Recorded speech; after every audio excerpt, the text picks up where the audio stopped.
Dr. Sarah Chen stood before the massive wall of monitors in NASA's Deep Space Monitoring Center, her coffee growing cold in her forgotten mug. The anomaly she'd been tracking for the past 3 days had just multiplied into 30 distinct signatures, all accelerating toward Earth. "Director Matthews," she called out, her voice steady despite her racing heart. "I think you need to see this." The facilities director hurried over, his usual composed demeanor cracking as he studied the readings. The objects were unlike anything in their database. Massive structures that seemed to absorb rather than reflect their scanning signals. "They're decelerating," Sarah noted, adjusting her instruments.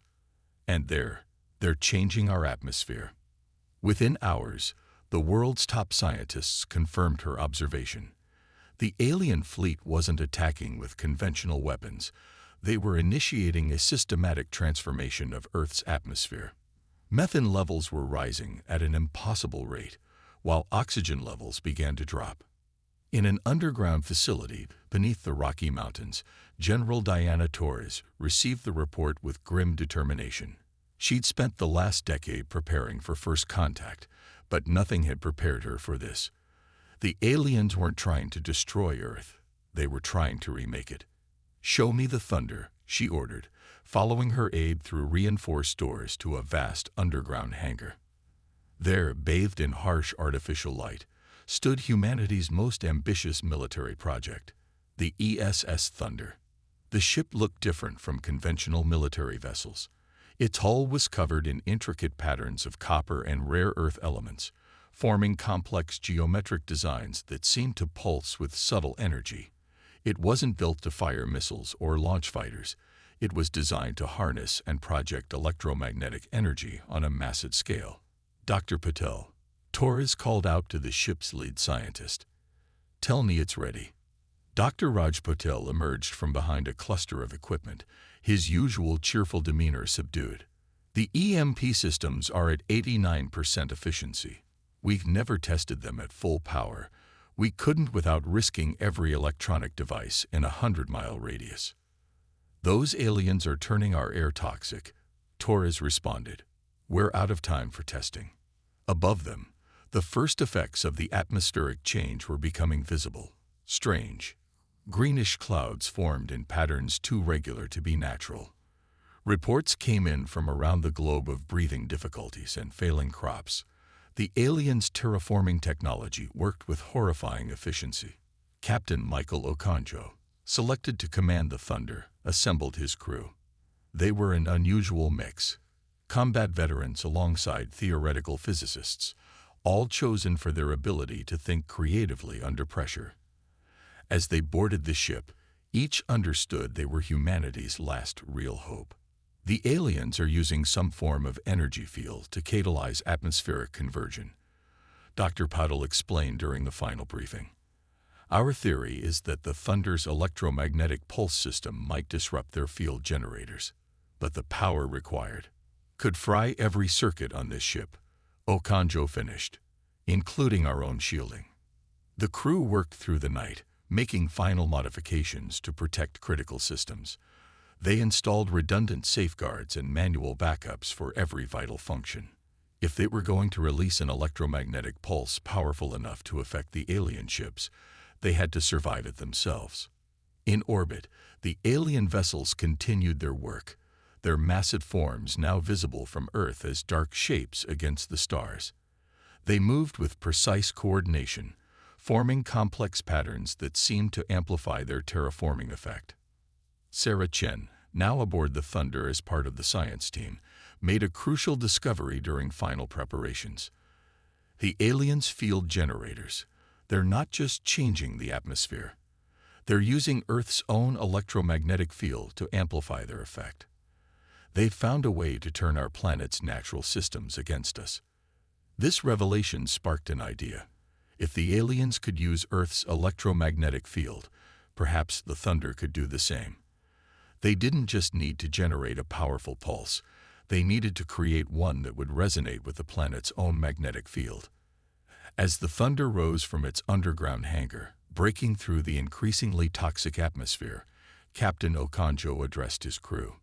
"We're not just fighting for survival," he said, watching the alien ships grow larger on their screens. "We're fighting for Earth itself. And we're about to show these visitors that humanity's greatest strength isn't our technology. It's our ability to turn adversity into advantage." The ESS Thunder ascended toward its first battle, its experimental systems humming with building power.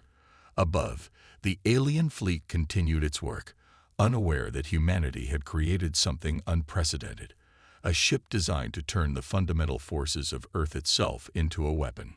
As they approached combat range, Dr. Patel made final adjustments to the pulse generators, while Sarah refined her calculations for electromagnetic resonance. Captain Okonjo gave the order to begin power-up sequences, and throughout the ship, crews worked with practiced precision despite the uncertainty ahead. The first test would either prove humanity's ingenuity or demonstrate their helplessness against an overwhelmingly superior force. As the Thunder systems reached critical levels, they were about to discover which. The ESS Thunder hung in low Earth orbit, its experimental systems crackling with barely contained electromagnetic energy. Through the bridge viewport, Captain Okonjo watched the nearest alien vessel, its dark hull seeming to devour the starlight around it. Electromagnetic field strength at maximum sustainable levels, Dr. Patel reported, his fingers dancing across frost-covered displays. The ship's massive energy output generated intense cold as a byproduct, coating every surface with a thin layer of ice. Sarah Chen studied the readings from her station, concern etched on her face. The alien's atmospheric conversion is accelerating. Methane levels have risen another 12% in the last hour. At this rate, Earth's atmosphere will be unbreathable in less than 72 hours. The crew felt the weight of time pressing down on them. Below, cities were being evacuated into underground shelters, but there wasn't enough space for everyone. Humanity needed more than a victory. They needed one quickly. "Primary pulse capacitors charged to 60%, announced Lieutenant Maria Santos from engineering. "But sir, we're detecting power fluctuations in the secondary arrays. The energy levels are higher than anything we modeled in simulation." Captain Okonjo turned to Dr. Patel. "Can we stabilize it?" Before the scientist could answer, a surge of electromagnetic energy rippled through the ship. Auxiliary systems flickered, and warning alarms blared. The Thunder's experimental technology was proving as dangerous to itself as it might be to the enemy. "We need to modify the containment field," Dr. Patel shouted over the alarms. "The energy pattern, it's not just building up, it's resonating with Earth's magnetic field far more strongly than we anticipated." Sarah's eyes widened as she studied the data. "Wait, that resonance might be exactly what we need. The aliens are using Earth's electromagnetic field to amplify their terraforming effect. If we can match that frequency but invert the phase." Understanding spread through the bridge crew. They didn't need to overpower the alien technology directly. They could use the planet's own magnetic field to disrupt their efforts. But first, they had to master their own technology. Over the next crucial hours, the crew worked frantically to modify the Thunder systems. Dr. Patel and his team rewired entire sections of the pulse generators, while Sarah refined her calculations of Earth's electromagnetic frequencies. Every minute brought reports of deteriorating conditions on the surface. Captain Okonjo received a priority transmission from General Torres. "The Chinese government is reporting complete crop failure in their eastern provinces. Brazil's rainforests are showing signs of massive die-off. We're running out of time, Captain." Understanding the enemy appeared on Okonjo's personal display. A message from Sarah. She had been analyzing the aliens' movement patterns, and her findings were disturbing. The invaders weren't just working with mechanical precision. They were adapting their formation in response to subtle changes in Earth's magnetic field. "They're more connected to this planet's systems than we realized," she explained during an emergency briefing. "It's like they're having a conversation with Earth's magnetic field, and we've been trying to shout over them. We need to join that conversation." As if in response to their growing understanding, the alien fleet began to shift formation. Their precise movements created new patterns in the electromagnetic field, accelerating the atmospheric conversion process. Green lightning crackled between their ships, a visible manifestation of their control over Earth's environment. Dr. Patel emerged from the engine room, his uniform stained with coolant from emergency repairs. We've modified the pulse generators to match Earth's electromagnetic frequencies. But Captain, firing at full power, we'll only get one chance. If the system overloads, we'll be dead in space. The Thunder shuddered as another power surge tested their modifications. In engineering, Lieutenant Santos and her team worked desperately to maintain stability in the ship's experimental systems. Each surge brought them closer to catastrophic failure. Through it all, Captain Okonjo watched the alien ships, studying their movements. Something about their behavior nagged at his tactical instincts. They're not treating us as a threat, he realized. Despite our size, despite our obvious military design, they're ignoring us completely.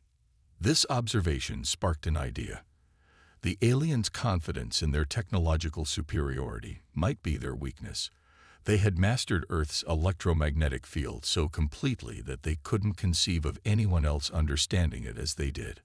All hands, battle stations, Okonjo ordered, his voice carrying renewed purpose. Dr. Patel, begin the pulse generator sequence. Lieutenant Santos, divert all non-essential power to the containment fields. Dr. Chen, I want your most precise calculations of the aliens' electromagnetic frequency. As the crew rushed to their positions, the Thunder's systems hummed with building power. Ice crystals formed and shattered across the viewport as the electromagnetic fields intensified.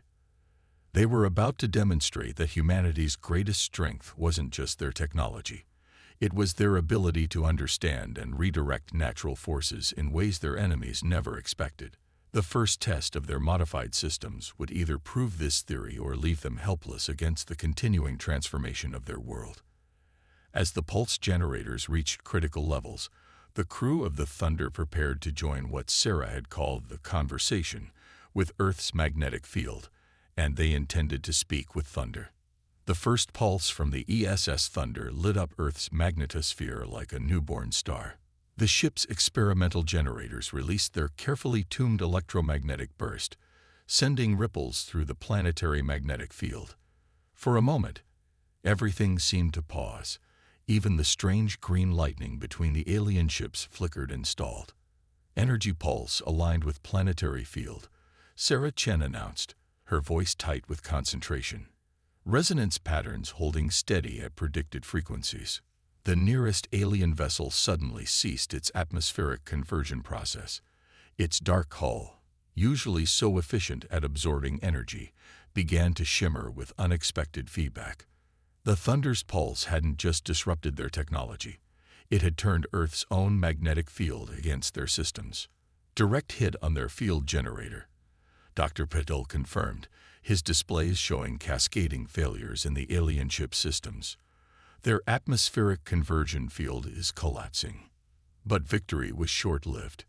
The alien fleet responded with unsettling speed, their ships reorganizing into a new formation that seemed to stabilize their failing systems. The damaged vessel retreated behind its companions as the others intensified their terraforming efforts. Methane levels still rising. Lieutenant Santos reported from engineering. They're compensating for the lost ship by increasing power to the remaining converters. Captain Okonjo studied the tactical display, noting how quickly the aliens had adapted. They're learning. Each pulse we fire will be less effective as they adjust their shielding. He turned to Dr. Patel. How soon can we fire again? The pulse generators need time to recharge, Patel replied, watching the power levels slowly climb. 20 minutes minimum. But Captain, the stress on our systems. He gestured to the growing network of cracks spreading across nearby monitoring screens. The Thunder's revolutionary technology was pushing the boundaries of what human engineering could contain. Each pulse threatened to tear the ship apart as much as it threatened the enemy. They needed a new approach. Sarah's voice cut through the tension. Captain, look at this. She transferred her findings to the main display. The aliens aren't just adapting their shields, they're changing the frequency of their conversion field. They're treating our attack like an environmental hazard, not a military threat. This observation sparked an idea. They still don't see us as equals, Okonjo realized. They think we've accidentally stumbled onto a way to disrupt their work. They're not preparing for another attack. They're just adjusting their environmental controls. The bridge crew gathered around Sarah's station as she explained further. The aliens' technological approach was fundamentally different from humanity's. Where humans built weapons and shields, the invaders worked by creating harmonies with natural forces. Their weakness wasn't in their power, it was in their assumptions. If we fire our pulse generators in a random pattern, they'll eventually adapt, Sarah explained. But if we can predict how they'll adjust their frequencies, she let the implication hang in the air.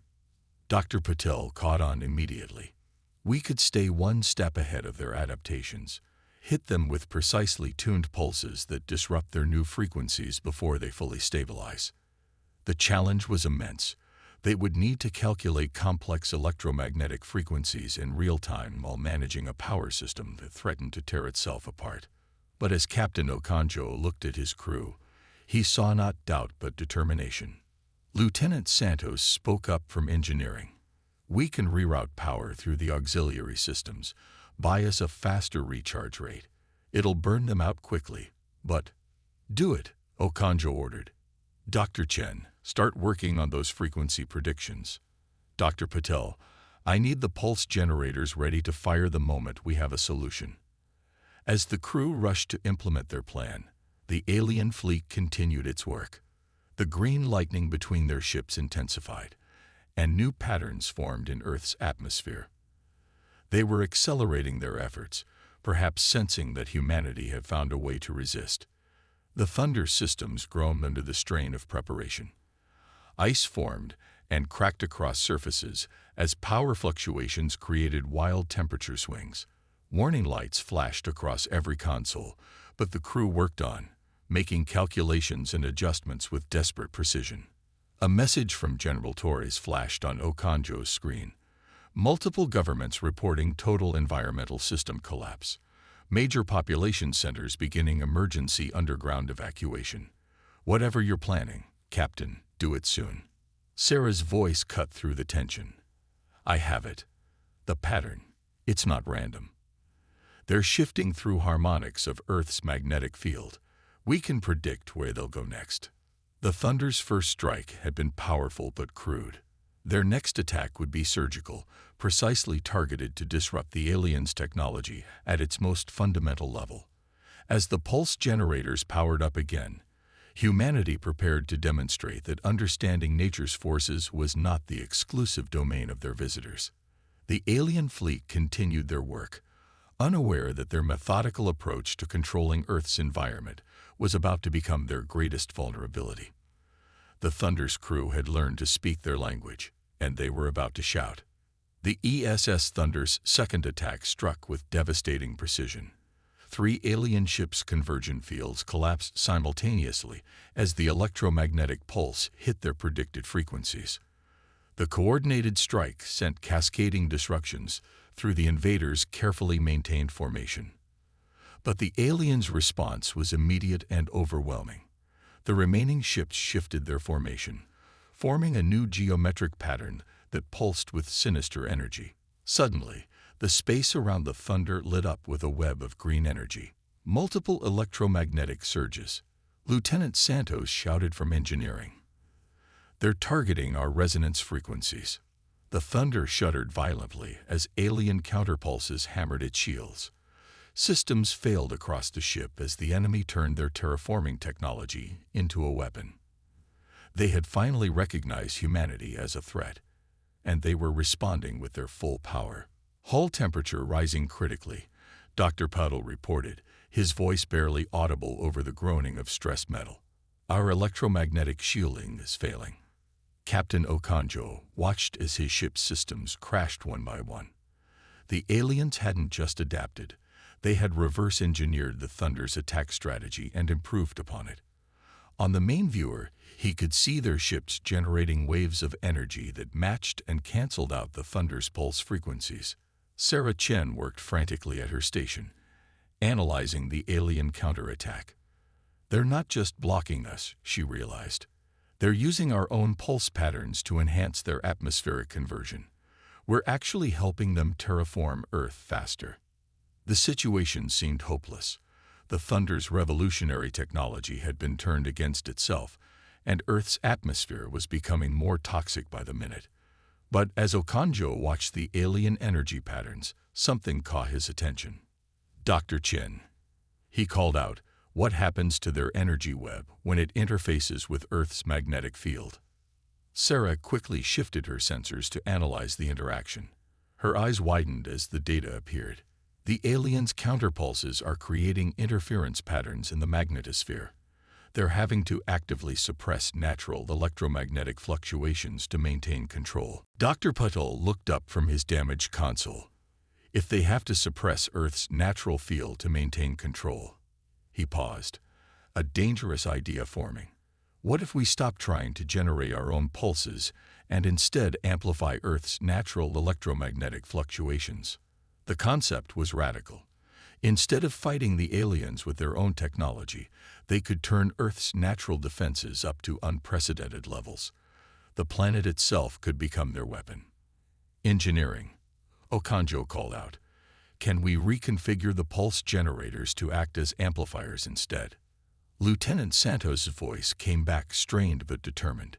"Yes, but we'll have to drop our own electromagnetic shielding completely.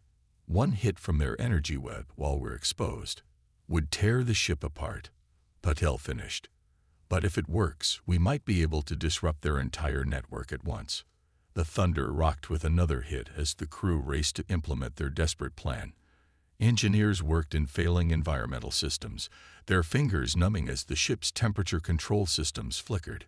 Sarah coordinated with ground stations worldwide, gathering data on Earth's electromagnetic field fluctuations.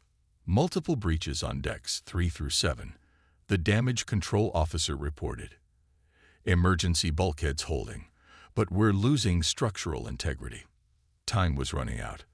Above them, the alien fleet continued their assault while accelerating their terraforming process. Below, Earth's cities were disappearing under unnatural green clouds. The choice was clear: risk everything on one desperate gamble, or watch their world transform into an alien environment. "All hands," Okonjo's voice echoed through the failing ship, "secure for extreme electromagnetic exposure. Engineering, divert all remaining power to the reconfigured pulse generators. Dr. Chen, I need the strongest natural fluctuations in Earth's field identified and targeted."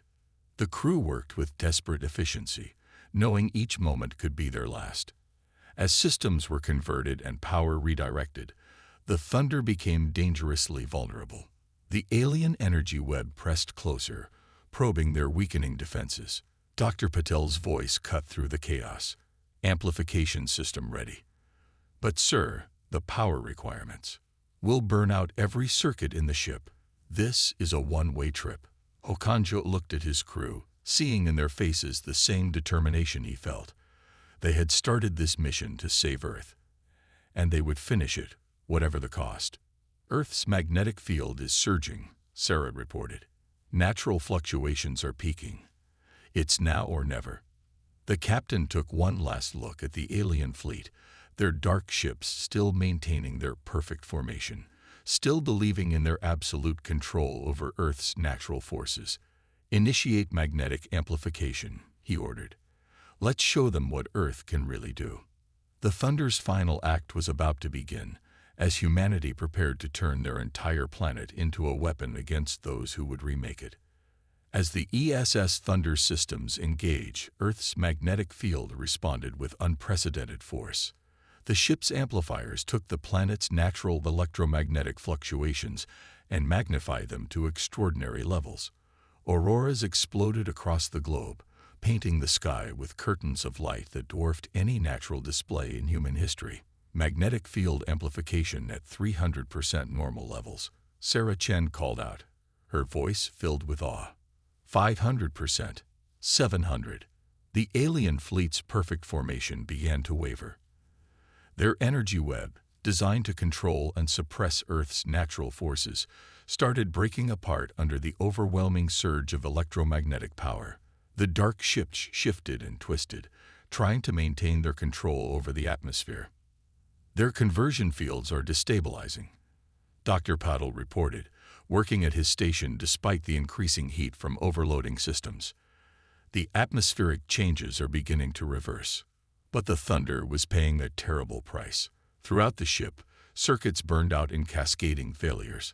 Hull plating warped under the electromagnetic stress, and the very air crackled with excess energy. Lieutenant Santos and her engineering team fought to maintain power to the amplifiers, even as their own systems failed around them. Structural integrity failing, the damage control officer warned. We're looking at complete system collapse in less than 5 minutes. Captain Okonjo watched as the alien ships began to break formation. Their sophisticated technology, so dependent on precise control over electromagnetic forces, was being overwhelmed by the raw power of Earth's enhanced field. The invaders had mastered subtle manipulation of natural forces, but had never prepared for nature itself to fight back. Sarah's monitors showed something unprecedented. Captain, look at this. The aliens' atmospheric conversion process. It's not just stopping, it's reversing. Earth's magnetic field is actually using their own technology to undo the damage. The alien fleet's response was chaos.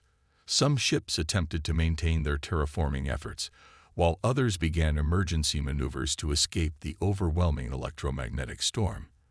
Their perfect coordination had shattered in the face of Earth's unleashed power. Main power failing. Lieutenant Santos reported from engineering, her voice barely audible over the sound of dying systems. Amplifiers running on emergency backup.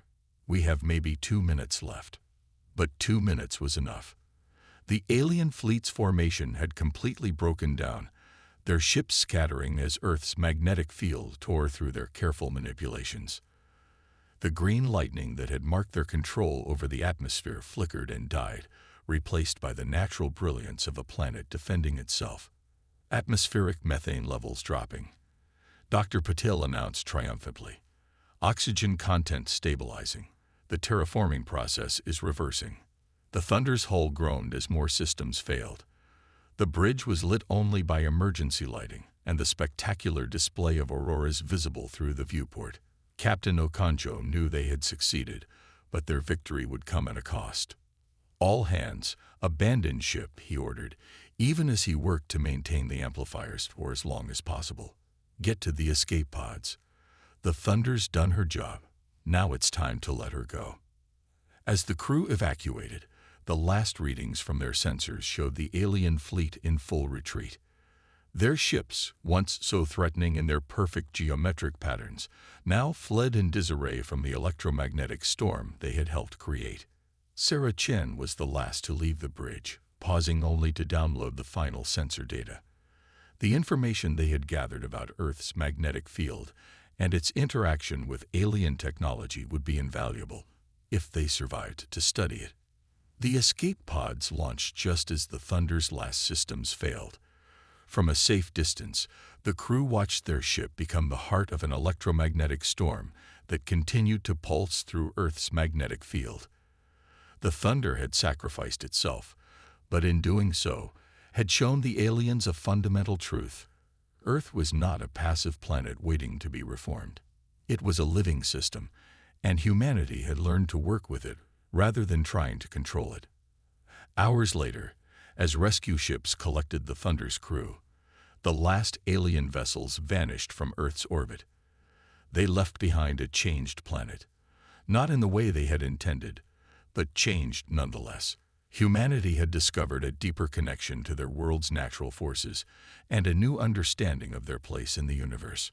In the days that followed, as Earth's atmosphere returned to normal and the spectacular auroras faded, the crew of the Thunder received their due recognition.